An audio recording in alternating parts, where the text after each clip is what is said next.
Bonjour, je suis Alexandra Falba et je suis responsable formation pour la marque OPI. Aujourd'hui, nous allons voir ensemble comment effectuer facilement et rapidement une French soi-même. Et on commence toujours sur des mains correctement nettoyées, soit lavées au savon, soit avec un gel sans eau antibactérien. Une fois que vous avez appliqué votre base, vous allez vous munir d'un vernis blanc bien couvrant. Ne prenez pas un vernis blanc trop transparent, ça ne vous faciliterait pas du tout la tâche. Et vous allez appliquer votre vernis blanc sur l'avant de l'ongle. L'idéal, quand vous avez des ongles un peu courts, c'est de ne pas vous soucier de déborder sur la peau. C'est quelque chose qu'on corrige facilement. En revanche, on va s'efforcer d'appliquer le blanc le plus net possible au niveau des limites de la French pour que vous n'ayez pas trop de correction derrière.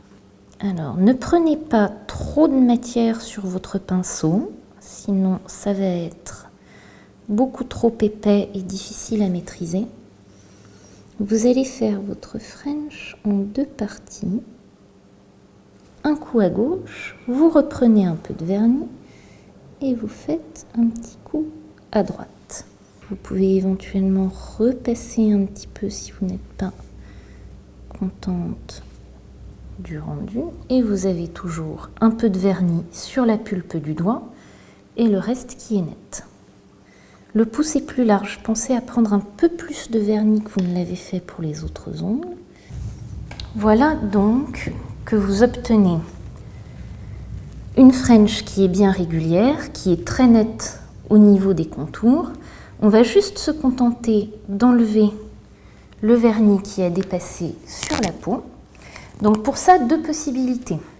L'outil miracle, c'est le correcteur, qui est un correcteur pré-imbibé de dissolvant, que vous pouvez réimbiber vous-même avec votre dissolvant à la maison s'il commence à sécher un peu. Ça va vous permettre d'enlever très facilement ce qu'il y a sur l'avant de l'ongle. Tirez bien la peau pour ne pas risquer d'enlever le joli travail que vous venez de faire. Et là, vous avez à nouveau quelque chose de bien net. Votre French est maintenant complètement terminée. Vous allez la recouvrir avec un vernis rose tendre, rose pâle.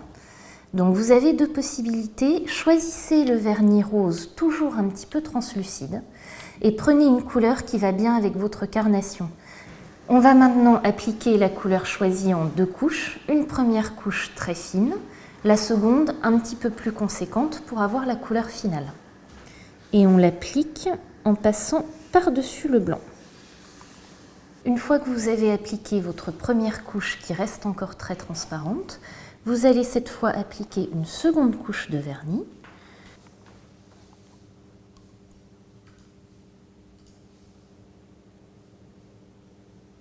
Si vous avez des retouches à faire, vous allez ressortir votre ami le correcteur pour ôter ce qui aurait pu déborder. Votre French est maintenant quasiment terminée. On va simplement la protéger et la rendre encore plus brillante avec un top coat que vous appliquez en une seule couche sur l'ensemble de l'ongle. C'est une petite étape qui va vous permettre de gagner quelques jours de tenue supplémentaire. Donc c'est bien si vous prenez le temps de mettre un top coat.